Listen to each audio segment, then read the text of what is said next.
इस देश में हवस का पुजारी लिखा जा सकता है, इस देश में गुनाहों का देवता लिखा जा सकता है, लेकिन इस देश में गुनाहों का अल्लाह और हवस का मुल्ला नहीं लिखा जा सकता है। बताइए अब है कि नहीं दुर्भाग्य। हम तो सोच रहे थे हिंदू जाग गया, समझे, लेकिन हिंदू पता कब जागा था? बाथरूम जाने टाइम में। सनातन धर्म कभी खतरे में आ ही नहीं सकता है, क्योंकि वो क्या समझे, अजर अमर है। अजर अमर समझते हैं ना, जिसका जन्म हुआ और ना जिसका मृत्यु होगा।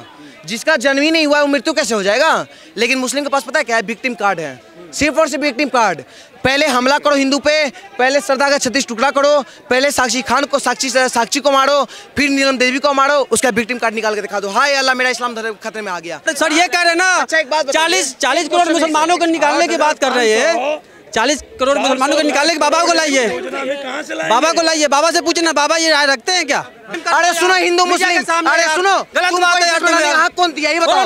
तुम्हारा नाम क्या है? तुम्हारा नाम क्या है? मुल्ला अंसारी। भागो यहाँ से, भागो पाकिस्तान। आने का हक कौन दिया? किसी में ताकत नहीं है जो भारत के मुसलमान को निकाल दे, लेकिन अगर भारत का मुसलमान पप्पू का साथ देगा तो वो पाकिस्तान जाएगा।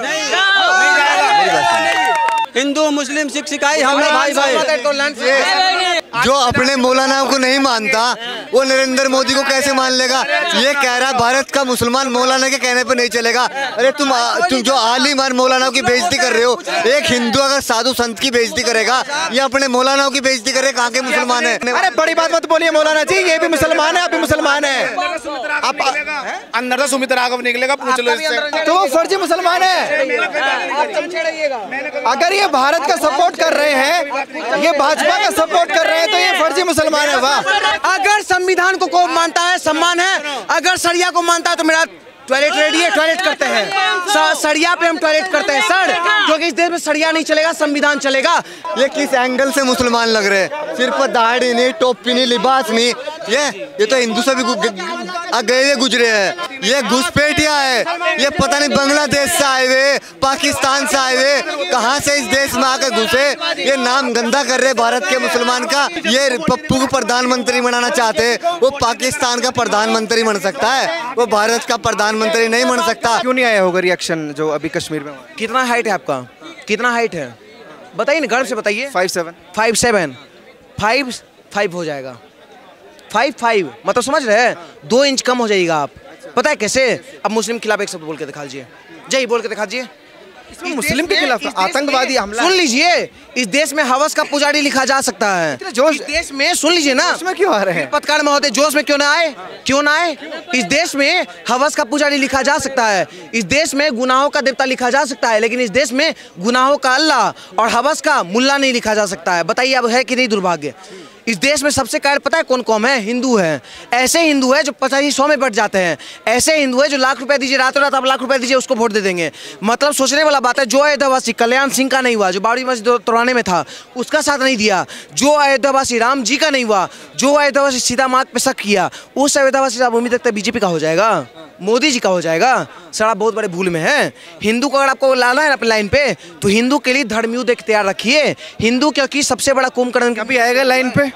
हम तो सोच रहे थे हिंदू जाग गया, समझे, लेकिन हिंदू पता कब जागा था? बाथरूम जाने टाइम में। फिर बाथरूम से आया, फिर सो गया।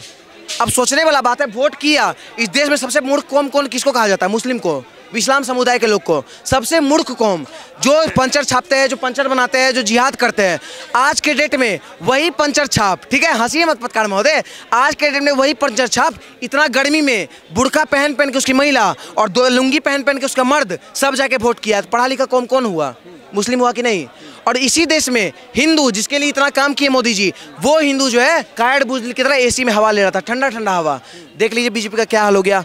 मोदी जी क्या मांगे थे ये बताइए? राम मंदिर बनवाए, 370 हटाए, CAA लाए, 14 करोड़ शौचालय बनाए, 15 एम्स बनाए, 16 से ज़्यादा मेडिकल कॉलेज बनाए, 200 से ज़्यादा मेडिकल कॉलेज बनाए और कहीं ना कहीं 16 से ज़्यादा IT कॉलेज बनवाए। लेकिन मोदी जी क्या चाहे इससे मेरे यहाँ? सिर्फ 400 पार। क्या इस देश का हिंदू का औकात नहीं था 400 पार देने का? लोग ये कहते हैं कि ऊपर से लेकर नीचे तक सब हिंदू अधिकारी बैठे हुए हैं, लेकिन उसके बाद भी आप जैसे लोग ये आरोप लगाते हैं आप पर कि आप जैसे लोग एक नैरेटिव और भ्रम फैलाते हैं कि हिंदू खतरे में है। फिर वही बात कर दी है।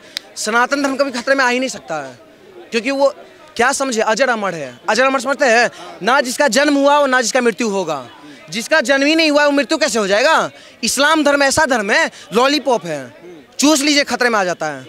आप चूस लीजिए ना एक बार, आप चूस लीजिए। मुस्लिम कोई आ जाएंगे बोलेंगे मेरा धर्म खतरे में आ गया। लोग के पॉकेट में, आपके पॉकेट में पता क्या होगा? आधार कार्ड होगा, पैन कार्ड होगा, वीज़ा होगा, पासपोर्ट होगा, सब चीज़ होगा। लेकिन मुस्लिम के पास पता है क्या है? विक्टिम कार्ड है, सिर्फ और सिर्फ विक्टिम कार्ड। पहले हमला करो हिंदू पे, पहले सरदार का 36 टुकड़ा करो, पहले साक्षी खान को, साक्षी को मारो, फिर नीलम देवी को मारो, उसका विक्टिम कार्ड निकाल के दिखा दो, हाय अल्लाह मेरा इस्लाम धर्म खतरे में आ गया। तो भाई ये एजेंडा चल रहा है इस देश में, इस्लाम धर्म सबसे ज़्यादा खतरे में है। बात बताइए, आप इस्लाम को लेकर काफ़ी बातें बोलते हैं और नफरत वाली बातें भी बोलते हैं, लेकिन पॉसिबल नहीं है ना कि 40 करोड़ मुसलमानों को इस देश से निकाल दिया जाए।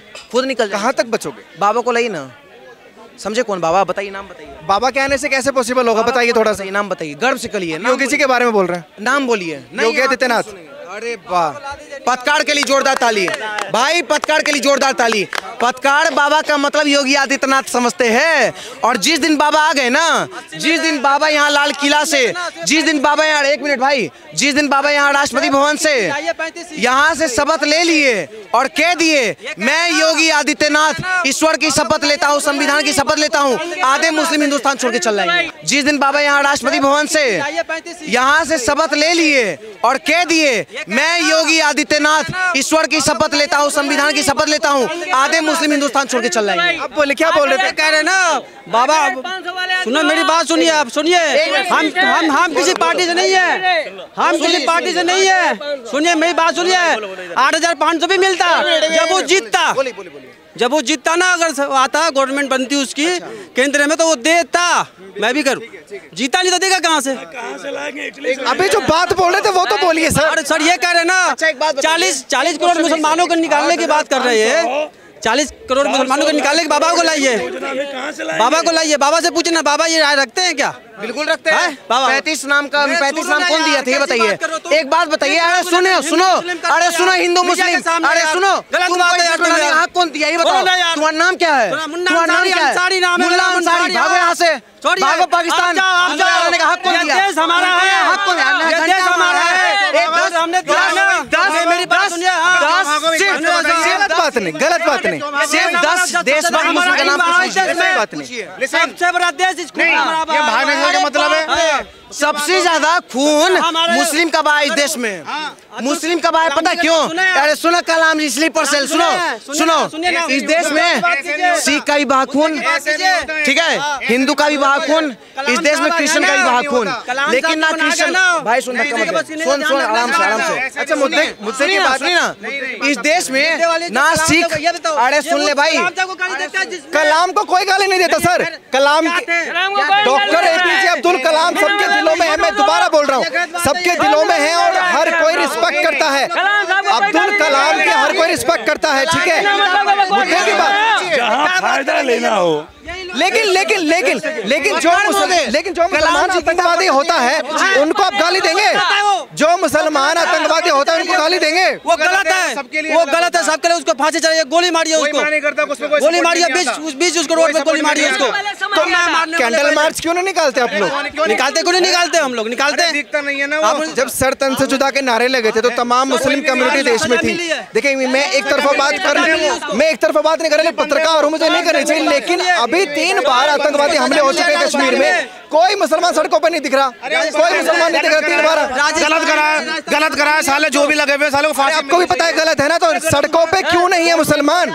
विरोध में क्यों नहीं है मुसलमान कि कश्मीर में आतंकवादी हमला हो रहा है? आप बता सकते हैं? जवाब देंगे? ये कोई बात हुई कि कोई मुसलमान सड़कों पे क्यों नहीं है विरोध में? अरे ऐसे हो जाएगा, अरे काय हो जाएगा। सुनो देखिए, सुनिए, यही वाला नरेटिव, यही वाला नरेटिव बीजेपी ने और RSS के ने और ऐसे लोगों ने स्टार्ट किया था। अरे बीजेपी को चूल्हे में डालिए, RSS को चूल्हे में डालिए। मुझे ये बताइए, कश्मीर में जो आतंकवादी हमले हो रहे हैं, इस देश का मुसलमान सड़कों पे क्यों नहीं है? चाहे वो हिंदू हो चाहे मुसलमान, गलत है वो। बीजेपी ने ऐसा राजस्थान ने उसको सजा दिया है, राजस्थान की उसकी गवर्नमेंट चली गई है। अगर उसने गलत किया है तो गलत है, उसमें क्या बात है? सबसे बोर्ड में आते गलत है। अब्दुल कलाम गीता पढ़ते थे या नहीं, इनसे पूछिए। अब्दुल कलाम गीता पढ़ते थे? पत्रकार साहब महोदय मेरी बात, भारत के मुसलमान को कोई नहीं निकालने की किसी में ताकत है। एक मिनट सुनिए पूरी बात, किसी में ताकत नहीं है जो भारत के मुसलमान को निकाल दे। लेकिन अगर भारत का मुसलमान पप्पू का साथ देगा तो वो पाकिस्तान जाएगा। मेरी बात सुनिए, क्योंकि देश संविधान से चलेगा, देश संविधान से चलेगा, संविधान से चलेगा। अब तक संविधान से देश नहीं चल रहा, गलत है। देश ये तो किससे है? हाँ, मतलब है संविधान से जो बात कर रहे थे, संविधान चेंज देश चलेगा। नहीं, सुन लीजिए, अगर ये देश संविधान से चलेगा और संविधान को मानते हैं तो इनको भी सैल्यूट है, लेकिन अभी को मानते सरिया सुनिए, अभी अयोध्या से लल्लू सिंह जी जीत गए। एक मिनट, एक मुसलमान ने टोपी पहन के, समझ में आ गया, उसने एक अपने वीडियो सेंड किया, बाद में पता लगी वो सुमित राघव जी हैं। ऐसे भाई साहब हैं वो। ठीक है, सारी बातें रफा दफा करते हैं। एक सवाल करता हूं आपसे, आप संविधान को सपोर्ट करते हैं? संविधान के हिसाब से यूसीसी, सीएए और एनआरसी की बात होती है, आप सपोर्ट करेंगे? सपोर्ट क्यों नहीं करेंगे? करेंगे यूसीसी का बिल्कुल करेंगे। एनआरसी करेंगे, क्यों नहीं करेंगे? उसमें जो हमारे गृह मंत्री थे उन्होंने क्या कहा था? ऐसा तो नहीं है कि मौलाना के कहने पर सड़कों पे उतर जाएंगे विरोध करने यूसीसी का? हिंदू मुस्लिम सिख सिखाई, हम है सब भाई भाई, इतना ध्यान रखना आप। हिंदू मुस्लिम सिख सिखाई, हम है भाई भाई। एक मिनट, जो भैया जो अपने मौलाना को नहीं मानता वो नरेंद्र मोदी को कैसे मान लेगा? ये कह रहा है भारत का मुसलमान मौलाना के कहने पर नहीं चलेगा। अरे तुम जो आलिम और मौलाना की बेइज्जती कर रहे हो, एक हिंदू अगर साधु संत की बेइज्जती करेगा, ये अपने मौलाना की बेइज्जती करे, कहाँ के मुसलमान है? ये मुसलमान नहीं हो सकते, ये फर्जी है, ये पैसे लेकर आए हुए फर्जी टोपी बता, फर्जी है। जो अपने भैया जी संविधान को मानते हैं, आप कैसे कह सकते हैं फर्जी हैं? अगर ये संविधान को मानते हैं, इनका आप असली हैं? सुन लीजिए, अरे फर्जी तो अपने मौलानाओं की बेइज्जती कर रहे हैं, ये अपने मौलानाओं की बेइज्जती कर रहे हैं, तो एक हिंदू साधु संत की बेइज्जती नहीं कर सकता, तो ये कह के मुसलमान है? ये पैसे लेकर फर्जी लेकर यहाँ लोग आए हुए, ये पप्पू के तलवे साफ करने। अरे बड़ी बात मत बोलिए मौलाना जी, ये भी मुसलमान है, आप भी मुसलमान है। आप अंदर तो सुमित राघव निकलेगा, पूछ लो इससे। निकलेगा क्यों निकलेगा? समझ में आ गया? मतलब आपके हिसाब से अगर कोई मुसलमान भाजपा का समर्थन करता है या कोई मुसलमान भारत देश का समर्थन करता है तो वो फर्जी मुसलमान है। अगर ये भारत का सपोर्ट कर रहे हैं, ये भाजपा का सपोर्ट कर रहे हैं, तो ये फर्जी मुसलमान है। वाह, ये कैसे के बीच में कहना चाहते हैं? अगर संविधान को मानता है सम्मान है, अगर सरिया को मानता है तो मेरा टॉयलेट रेडी है, टॉयलेट करते हैं, सरिया पे हम टॉयलेट करते हैं सर, क्योंकि इस देश में सरिया नहीं चलेगा, संविधान चलेगा। अगर ये संविधान को समर्थन कर रहे हैं, इनका समर्थन कर रहे हैं, अगर ये सरिया को समर्थन कर रहे हैं, मैं टॉयलेट रेडी है इनके लिए, सिंपल बात है। ले जाके फर्जी क्यों बताने लगते हैं? अगर आप भाजपा का सपोर्ट करते हैं, अगर आप भारत का सपोर्ट करते हैं तो फर्जी। ये किस एंगल से मुसलमान लग रहे हैं? सिर पर दाढ़ी नहीं, टोपी नहीं, लिबास नहीं, ये तो हिंदू से भी गए हुए गुजरे हैं। कहाँ से लग रहे हैं? ना हिंदू ना मुसलमान, ये बदनाम करने वाले लोग हैं हिंदुओं को और मुसलमान को। अरे हिंदू मुस्लिम एकता, ये नरेंद्र मोदी जी ने कहा है 2014 के बाद हिंदू मुस्लिम एकता जिंदाबाद, लेकिन ये हिंदू मुस्लिम के बीच में ये दरार पैदा करने वाले लोग हैं। प्लेट नहीं कर रहे हैं। आपसे बहुत तहजीब से मैं पूछना चाहता हूँ, मैं बहुत तहजीब से आपसे पूछना चाहता हूँ सर, आपने दाढ़ी नहीं रखी, इस्लाम के खिलाफ है। आपने टोपी नहीं पहनी, इस्लाम के खिलाफ है। आप इस्लाम ही ये कहता है सर। हाँ बिल्कुल इस्लाम कहता, तो फिर मैं क्या करूँ? आप सवाल इन पर उठा रहे हैं, फर्जी है। आप पहले खुद को देखिए, कहाँ है टोपी, कहाँ है दाढ़ी, कहाँ है कुर्ता और कहाँ है गट्टे से ऊपर पजामा, जीन्स पहनी हुई है अपने गट्टे से नीचे, हराम है। मुसलमान हूँ, हराम है, कलंक है मुसलमान के नाम पे। वो मुसलमान नहीं हो सकता जिसके सिर पर टोपी ना हो, दाढ़ी ना हो, नमाज ना पढ़ता हो, जकात फितरा सदका ना देता हो। ये ना हिंदू है ना मुसलमान है, ये घुसपैठिया है। ये पता नहीं बांग्लादेश से आए हुए, पाकिस्तान से आए हुए, कहाँ से इस देश में आकर घुसे। ये नाम गंदा कर रहे भारत के मुसलमान का। भारत का मुसलमान देश के लिए लड़ता है और देश के लिए हित की बात करता है। ये अपने देश के हित की बात नहीं कर सकते। ये पप्पू को प्रधानमंत्री बनाना चाहते हैं, वो पाकिस्तान का प्रधानमंत्री बन सकता है, वो भारत का प्रधानमंत्री नहीं बन सकता। और भारत का मुसलमान नरेंद्र मोदी सरकार में सबसे ज्यादा सेफ है, सेपरेट है, सबसे ज्यादा लाभ मुस्लिम समाज को मिला नरेंद्र मोदी सरकार में। ये खा रहे 5 किलो राशन नरेंद्र मोदी का, 5 किलो राशन सबसे पहले पहुंचाते और ये कहते मोदी जी आना चाहिए, पप्पू आना चाहिए। अरे पप्पू ने क्या दिया 70 साल से तुम्हें शिक्षा से दूर रखा, रोजगार से दूर रखा, तुम्हें डेवलपमेंट से दूर रखा है। अगर देश का विकास क्या नरेंद्र मोदी जी ने किया है। और इतनी मजबूत सरकार आई है जिसने मोदी जी ने संविधान को बचाया, लोकतंत्र को बताया। ये हमारे मौलानाओं पर उंगली उठा रहे। हमारे जो आलिम और मौलाना है उनका हम सम्मान और इज्जत करते हैं, वो हमारे सर माथे पर है, और ये कह रहे हैं हम मौलाना आलिमों का इज्जत ही नहीं करते। ठीक है, अच्छा खान साहब मुझे ये बताइए, कश्मीर में जो लगातार तीसरी बार हमले हो रहे हैं, बदला लिया जाएगा? देखिए, नरेंद्र मोदी जी अभी बिजी थे, मोदी जी बहुत तगड़ा एक्शन ले गए। मोदी जी शांत बैठने वाले नहीं है, हम घुस के घर में मारने की ताकत रखते हैं। और मैं चैलेंज के साथ कह रहा हूँ, नरेंद्र मोदी जी उन पर बुलडोजर फेरने का काम करेंगे। ये हम बदला छोड़ने के नहीं है, क्योंकि भारत का हिंदू और मुसलमान मिलकर हम घर में घुस के मारने का काम करेंगे। जो आतंकवादी हमले किए जा रहे हैं, हिंदू श्रद्धालुओं की बस थी, उस पर हमला कर देना, सिर्फ इस्लाम को बदनाम करने के लिए, इस्लाम के नाम पर, आतंकवाद के नाम पर, खंडन करते हैं आप एज ए मुसलमान? देखिए, हिंदू वैष्णो देवी जाता है, चाहे हरिद्वार जाता है, चाहे बद्रीनाथ केदारनाथ जाता है, क्या एक मुस्लिम हज यात्रा पे जाता है? अगर उसके साथ एक गलत अन्याय होता है, वो ना हिंदू है ना मुसलमान है। क्योंकि किसी की यात्रा पे बमबाजी, पत्थरबाजी करना, अटैक करना, ये कोई धर्म नहीं कह रहा तुम किसी के धर्म पे अटैक करो। लेकिन पाकिस्तान की शुरू से सोच रही है, वह अनपढ़ आदमी है, पत्थरबाजी पाकिस्तान के लोगों को सिखाया गया है। लेकिन भारत का हिंदू और मुसलमान मिलकर रहता है, वो कि चाहे बद्रीनाथ, केदारनाथ, गंगोत्री कहीं भी हिंदू जाता है तो भारत का मुसलमान सम्मान करता है। और जब एक मुसलमान हज यात्रा पे जाता है तो भारत का हिंदू हमारा सम्मान करता है। ये हमारे भारत की परंपरा है और हमारे भारत का प्रेम मोहब्बत भाईचारा है।